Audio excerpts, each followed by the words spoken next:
ಹಾಗಾಗಿ ಇರೋ ಅಕ್ಕಿ ಬೇಳೆ ರೇಟ್ ಡಬಲ್ ಮಾಡ್ತೀನಿ ಅಂತ ಹೇಳ್ತಾನೆ. ಅದೇ ರೀತಿ ಯುದ್ಧದ ಕಾರಣದಿಂದ ಅಂತಾರಾಷ್ಟ್ರೀಯ ಮಾರುಕಟ್ಟೆಯಲ್ಲಿ ಪೆಟ್ರೋಲ್ ಬೆಲೆ ಸಿಕ್ಕಾಪಟ್ಟೆ ಜಾಸ್ತಿ ಆಗಿದೆ. ನಾವು ಪ್ರತಿದಿನ ಲಕ್ಷಾಂತರ ಬ್ಯಾರಲ್ ಪೆಟ್ರೋಲ್ ತರಬೇಕು. ರೇಟ್ ಎಷ್ಟೇ ಜಾಸ್ತಿ ಆದರೂ ನಾವು ತರಲೇಬೇಕು, ಬೇರೆ ದಾರಿ ಇಲ್ಲ. ಇಲ್ಲಿ ಇನ್ನೊಂದು ದೊಡ್ಡ ಸಮಸ್ಯೆ ಇದೆ.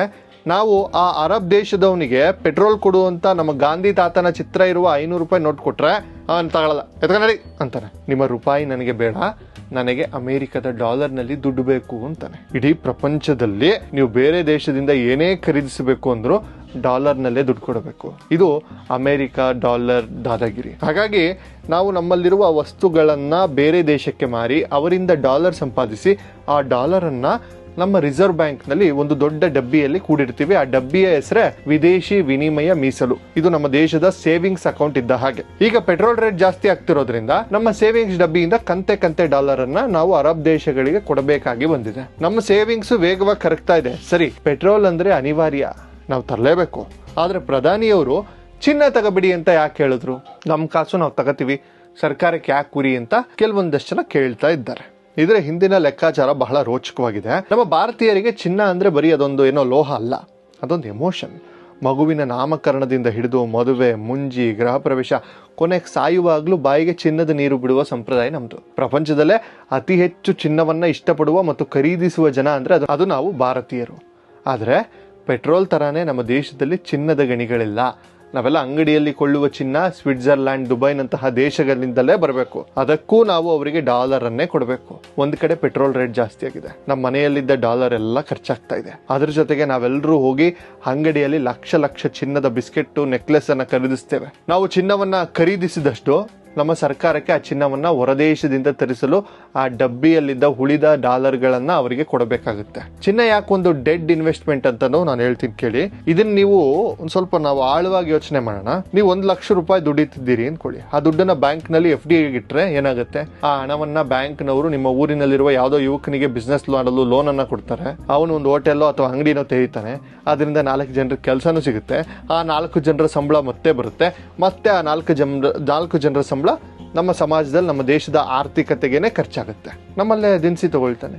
ಹೀಗೆ ನೀವು ಬ್ಯಾಂಕ್ ನಲ್ಲಿಟ್ಟ ಹಣ ಇಡೀ ದೇಶದ ಆರ್ಥಿಕತೆಯನ್ನ ಸುತ್ತುತ್ತೆ, ದೇಶವನ್ನ ಬೆಳೆಸುತ್ತೆ. ಅದೇ 1 ಲಕ್ಷ ರೂಪಾಯಿನ ನೀವು ಚಿನ್ನದ ಬಿಸ್ಕೆಟ್ ಖರೀದಿಸಿ ನಿಮ್ಮ ಮನೆ ಬೀರುನಲ್ಲಿ ಅಥವಾ ಬ್ಯಾಂಕ್ ದಾಖಲ್ನಲ್ಲೋ ಇಟ್ರೆ ಏನಾಗುತ್ತೆ?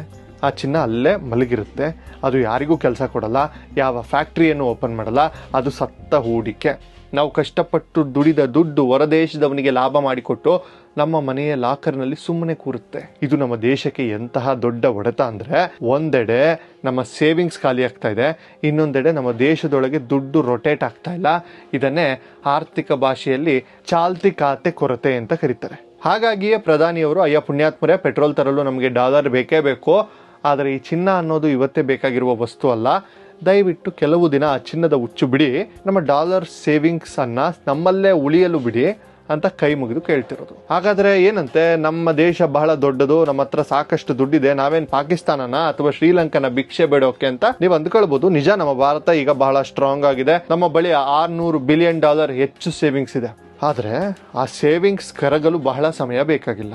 ನಾವು ಮೈ ಮರೆತ್ರೆ ಏನಾಗುತ್ತೆ ಅಂತ ಪಕ್ಕದ ಶ್ರೀಲಂಕಾ ಮತ್ತು ಪಾಕಿಸ್ತಾನದ ಕಡೆ ತಿರುಗಿ ನೋಡಿ.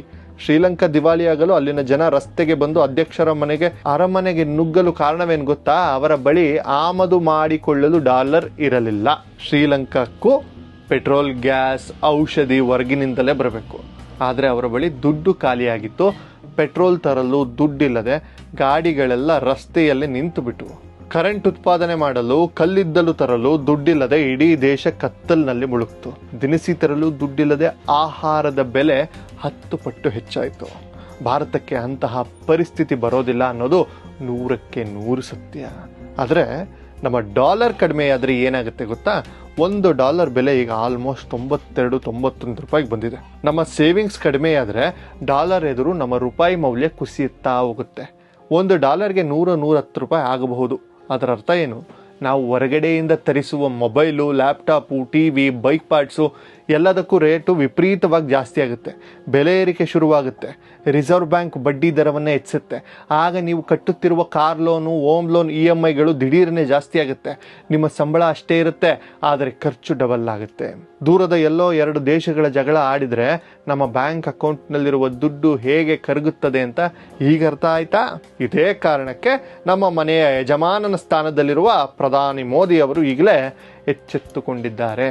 ಈ ದೊಡ್ಡ ಗಂಡಾಂತರದಿಂದ ಪಾರಾಗಲು ಕೇವಲ ಸರ್ಕಾರ ಮಾತ್ರ ಏನು ಮಾಡಲು ಸಾಧ್ಯವಿಲ್ಲ, ನಾವು ನೀವೆಲ್ಲರೂ ಕೈ ಜೋಡಿಸಬೇಕು. ಅದಕ್ಕಾಗಿಯೇ ಪ್ರಧಾನಿ ಮೋದಿ ಅವರು 5 ಸುಲಭ ಉಪಾಯಗಳನ್ನು ಕೊಟ್ಟಿದ್ದಾರೆ. ಇವುಗಳನ್ನು ನಾವೆಲ್ಲರೂ ಪ್ರತಿಯೊಬ್ಬ ಸಾಮಾನ್ಯ ನಾಗರಿಕನು ನಮ್ಮ ದೈನಂದಿನ ಬದುಕಿನಲ್ಲಿ ಅಳವಡಿಸಿಕೊಳ್ಳಲೇಬೇಕು. ಒಂದು, ಪೆಟ್ರೋಲ್ ಡೀಸೆಲ್ ಉಳಿಸಿ. ನೀವು ಆಫೀಸ್ಗೆ ಹೋಗುವಾಗ ಒಬ್ಬರೇ ಒಂದು ದೊಡ್ಡ ಕಾರ್ ತಗೊಂಡು ಹೋಗುವ ಬದಲು ಬಸ್ ಅಥವಾ ಮೆಟ್ರೋ ಬಳಸಿ. ಅಥವಾ ಆಫೀಸ್ಗೆ ಹೋಗಬೇಕಾದ್ರೆ ನಿಮ್ಮ ಸ್ನೇಹಿತನ ಜೊತೆ ಕಾರ್ ಪೂಲಿಂಗ್ ಮಾಡಿ. ಅಕ್ಕಪಕ್ಕದ ಗಲ್ಲಿಗೆ ಹೋಗಲು ಬೈಕ್ ತೆಗೆಯುವ ಬದಲು ನಡೆದುಕೊಂಡು ಹೋಗಿ. ನೀವು ಉಳಿಸುವ ಪ್ರತಿಯೊಂದು ಹನಿ ಪೆಟ್ರೋಲ್ ಕೂಡ ದೇಶದ $1 ಸೇವ್ ಮಾಡದಂತೆ. ನೀವು ನಿಮ್ಮ ದುಡ್ಡು ಉಳಿಸ್ತಾ ಇದ್ದೀರಿ ಅಂತ ಅಂದ್ಕೊಳ್ಬೇಡಿ, ನೀವು ದೇಶದ ಆರ್ಥಿಕತೆಯನ್ನು ಕಾಪಾಡ್ತಾ ಇದ್ದೀರಿ ಅಂತ ಹೆಮ್ಮೆ ಪಡಿ. ಸಾಧ್ಯವಾದರೆ ಎಲೆಕ್ಟ್ರಿಕ್ ವಾಹನಗಳನ್ನು ಕೂಡ ಬಳಸಿ. 2ನೇದು, ಮನೆಯಿಂದಲೇ ಕೆಲಸ. ನೆನಪಿದೆಯಾ? Work from home. ಕೊರೋನಾ ಟೈಮ್ನಲ್ಲಿ ನಾವೆಲ್ಲ ಮನೆಯಿಂದಲೇ ಕೆಲಸ ಮಾಡ್ತಿದ್ವಿ. ಆ ಸಮಯದಲ್ಲಿ ಇಡೀ ದೇಶದಲ್ಲಿ ಎಷ್ಟು ಕೋಟಿ ಲೀಟರ್ಗಳ ಪೆಟ್ರೋಲ್ ಉಳಿತಾಯವಾಯಿತು ಗೊತ್ತಾ? ರಸ್ತೆಯಲ್ಲಿ ಟ್ರಾಫಿಕ್ ಇರಲಿಲ್ಲ, ಗಾಳಿ ಶುದ್ಧವಾಗಿತ್ತು. ಈಗ ಪ್ರಧಾನಿಯವರು ಮತ್ತೆ ಅದೇ ಪ್ಲಾನ್ ಹೇಳಿದ್ದಾರೆ. IT ಕಂಪನಿಗಳು ಮತ್ತು ಸಾಧ್ಯವಾದರೆ ಎಲ್ಲಾ ಕಚೇರಿಗಳು, ಶಾಲಾ ಕಾಲೇಜುಗಳು ತಮ್ಮ ಉದ್ಯೋಗಿಗಳಿಗೆ, ತಮ್ಮ ಸ್ಟೂಡೆಂಟ್ಗಳಿಗೆ ವಾರದಲ್ಲಿ 2 ರಿಂದ 3 ದಿನವರೆಗೂ ಕೆಲಸ ಮಾಡಲು, ಮನೆಯಿಂದಲೇ ಕೆಲಸ ಮಾಡಲು ಅವಕಾಶ ಮಾಡಿಕೊಡಿ ಅಂತ ಕೇಳ್ತಾರೆ. ಇದರಿಂದ ಟ್ರಾಫಿಕ್ ಜಾಮ್ ಅಲ್ಲಿ ನಿಂತು ಸುಮ್ಮನೆ ಉರಿದು ಹೋಗುವ ಲಕ್ಷಾಂತರ ಲೀಟರ್ ಪೆಟ್ರೋಲ್ ಉಳಿಯುತ್ತೆ. 3ನೇದು, ಚಿನ್ನದ ಬಿಸ್ಕೆಟ್ ಬೇಡ. ಬದಲಿಗೆ ಪೇಪರ್ ಚಿನ್ನ ತಗೊಳ್ಳಿ, ಡಿಜಿಟಲ್ ಚಿನ್ನ ತಗೊಳ್ಳಿ. ನಿಮ್ಗೆ ದುಡ್ಡು ಉಳಿಸಬೇಕು, ಚಿನ್ನದ ಮೇಲೆ ಇನ್ವೆಸ್ಟ್ ಮಾಡಲೇಬೇಕು ಅಂತ ಇದ್ರೆ ಸರ್ಕಾರವೇ ಒಂದು ಅದ್ಭುತ ಯೋಜನೆ ತಂದಿದೆ. ಅದೇ ಸಾವರಿನ್ ಗೋಲ್ಡ್ ಬಾಂಡ್. ಇದು ಹೇಗಪ್ಪ ಅಂದ್ರೆ, ದುಡ್ಡು ಕೊಟ್ಟು ಚಿನ್ನದ ಬಾಂಡ್ ಅಂದ್ರೆ ಒಂದು ಸರ್ಟಿಫಿಕೇಟ್ ತಗೋತೀರಿ. ನೀವು ಎಷ್ಟು ದುಡ್ಡು ಕೊಡ್ತೀರೋ ಅಷ್ಟು ಗ್ರಾಮ್ ಚಿನ್ನ ನಿಮ್ಮ ಹೆಸರಿನಲ್ಲಿ ಪೇಪರ್ ಮೇಲೆ ರಿಜಿಸ್ಟರ್ ಆಗಿರುತ್ತೆ. ಇದರ ಲಾಭ ಏನು ಅಂದ್ರೆ, ನಾಳೆ ಚಿನ್ನದ ರೇಟ್ ಜಾಸ್ತಿ ಆದ್ರೆ ನಿಮ್ಮ ಪೇಪರ್ ಚಿನ್ನದ ರೇಟ್ ಕೂಡ ಜಾಸ್ತಿ ಆಗುತ್ತೆ. ಜೊತೆಗೆ ಸರ್ಕಾರ ಆ ಹಣದ ಮೇಲೆ ನಿಮಗೆ ಪ್ರತಿ ವರ್ಷ 2.5% ಬಡ್ಡಿಯನ್ನು ಫ್ರೀ ಆಗಿ ಕೊಡ್ತಾರೆ. ನೀವು ಚಿನ್ನದ ಬಿಸ್ಕೆಟ್ ತಂದು ಮನೆಯಲ್ಲಿ ಇಟ್ಟಿದ್ರೆ ಅದು ಮರಿಯಾಕಲ್ಲ, ಬಡ್ಡಿ ಬರಲ್ಲ, ಕಳ್ಳರು ಕದಿಯೋ ಚಾನ್ಸಸ್ ಜಾಸ್ತಿ ಇರುತ್ತೆ. ಆದ್ರೆ ಈ ಪೇಪರ್ ಚಿನ್ನ ತಗೊಂಡ್ರೆ ಕಳ್ಳರ ಭಯವಿಲ್ಲ, ಮೇಕಿಂಗ್ ಚಾರ್ಜಸ್ ಇಲ್ಲ, ಮೇಲಾಗಿ ದೇಶದ ದುಡ್ಡು ಹೊರಗೆ ಹೋಗಲ್ಲ. ನಿಮ್ಮ ಹಣ ದೇಶದ ಅಭಿವೃದ್ಧಿಗೆ ಬಳಕೆಯಾಗ್ತದೆ. 4, ಲೋಕಲ್ ಟ್ರಿಪ್ ಮಾಡಿ. ಊರೆಲ್ಲ ಮದುವೆ ಮಾಡಿ, ಇತ್ತೀಚೆಗೆ ಲಕ್ಷಾಂತರ ರೂಪಾಯಿ ಖರ್ಚು ಮಾಡಿ ದುಬೈ, ಥೈಲ್ಯಾಂಡ್, ಮಾಲ್ಡೀವ್ಸ್, ಯುರೋಪ್ ಅಂತ ಟ್ರಿಪ್ ಹೋಗೋದು ಒಂದು ಫ್ಯಾಷನ್ ಆಗ್ಬಿಟ್ಟಿದೆ. ಅಥವಾ ಮದುವೆಯನ್ನ ಇಟಲಿಯಲ್ಲಿ, ಬಾಲಿಯಲ್ಲಿ ಮಾಡಿಕೊಳ್ಳೋದು ಟ್ರೆಂಡ್ ಆಗಿದೆ. ನಾವು ಹೀಗೆ ಮಾಡಿದಾಗ ನಮ್ಮ ದೇಶದ ಕೋಟ್ಯಾಂತರ ರೂಪಾಯಿ ಸಂಪತ್ತು ನೇರವಾಗಿ ವಿದೇಶಿ ಬ್ಯಾಂಕ್ಗಳಿಗೆ ಸೇರ್ತವೆ. ಅದಕ್ಕೆ ಪ್ರಧಾನಿಯವರು ವೆಡ್ ಇನ್ ಇಂಡಿಯಾ ಅಂದ್ರೆ ಭಾರತದಲ್ಲೇ ಮದುವೆಯಾಗಿ ಅಂತಿದ್ದಾರೆ. ಮುಂದಿನ ಕೆಲವು ವರ್ಷ ಹೊರಗಡೆ ಹೋಗುವ ಬದಲು ನಮ್ಮದೇ ಕಾಶ್ಮೀರ, ಶಿಮ್ಲಾ, ಗೋವಾ ಅಥವಾ ನಮ್ಮದೇ ಕರ್ನಾಟಕದ ಮಡಿಕೇರಿ, ಚಿಕ್ಕಮಗಳೂರು, ಹಂಪಿಗೆ ಹೋಗಿ ಬನ್ನಿ. ನಿಮ್ಮ ದುಡ್ಡು ನಮ್ಮೂರ ಟ್ಯಾಕ್ಸಿ ಡ್ರೈವರ್ಗೆ, ನಮ್ಮೂರ ಹೋಟೆಲ್ನವನಿಗೆ, ನಮ್ಮೂರ ಜನರಿಗೆ ಸೇರ್ಲಿ. ಇದರಿಂದ ನಮ್ಮವರೇ ಉದ್ಧಾರ ಆಗ್ತಾರೆ. ಇನ್ನ 5ನೇದು, ಅಡುಗೆ ಎಣ್ಣೆ ಮತ್ತು ರಸಗೊಬ್ಬರ ಕಡಿಮೆ ಮಾಡಿ. ನಾವು ಬಳಸುವ ಪಾಮ್ ಆಯಿಲ್, ಈ ಸನ್ಫ್ಲವರ್ ಆಯಿಲ್ ಇದೆಲ್ಲ ಇಂಡೋನೇಷಿಯಾ, ಮಲೇಷಿಯಾದಿಂದ ಹಡಗಿನಲ್ಲಿ ಬರ್ತವೆ. ಪ್ರತಿದಿನ ಅಡುಗೆಯಲ್ಲಿ ನಾವು ಬಳಸುವ ಎಣ್ಣೆಯನ್ನು ಸ್ವಲ್ಪ ಕಡಿಮೆ ಮಾಡಿದ್ರೆ ನಿಮ್ಮ ಆರೋಗ್ಯವೂ ಚೆನ್ನಾಗಿರುತ್ತೆ, BP ಶುಗರ್ ಬರಲ್ಲ ಮತ್ತು ದೇಶದ ಸಾವಿರಾರು ಕೋಟಿ ರೂಪಾಯಿ ಕೂಡ ಉಳಿತಾಯ ಆಗುತ್ತೆ. ಹಾಗೆಯೇ ರೈತರು ಹೊರದೇಶದಿಂದ ಬರುವ ರಾಸಾಯನಿಕ ಗೊಬ್ಬರ ಬಳಸುವ ಬದಲು ನಮ್ಮ ಊರಿನ ಕೊಟ್ಟಿಗೆಯ ಗೊಬ್ಬರ, ಸಾವಯವ ಕೃಷಿ ಮಾಡಿದ್ರೆ ಆಮದು ಖರ್ಚು ವಿಪರೀತವಾಗಿ ತಗ್ಗುತ್ತೆ. ಸ್ನೇಹಿತರೆ, ನೋಡಿದ್ರಲ್ಲ, ಅರ್ಥವಾಯ್ತಾ ಲೆಕ್ಕಾಚಾರ? ದೇಶದ ಆರ್ಥಿಕತೆಯನ್ನು ಕಾಪಾಡುವುದು ಕೇವಲ ಹಣಕಾಸು ಸಚಿವರ ಅಥವಾ ಪ್ರಧಾನಿ ಮಂತ್ರಿಯ ಕೆಲಸವಲ್ಲ. ಅದರಲ್ಲಿ 140 ಕೋಟಿ ಭಾರತೀಯರ, ನಮ್ಮೆಲ್ಲರ, ನಿಮ್ಮ, ನನ್ನ ಪಾತ್ರವೂ ಇದೆ. ದೇಶ ಸೇವೆ ಅಂದ್ರೆ ಕೇವಲ ಬಾರ್ಡರ್ ನಲ್ಲಿ ಹೋಗಿ ಕೋವಿ ಹಿಡಿದು ನಿಲ್ಲುವುದಷ್ಟಕ್ಕೆ ಅಲ್ಲ.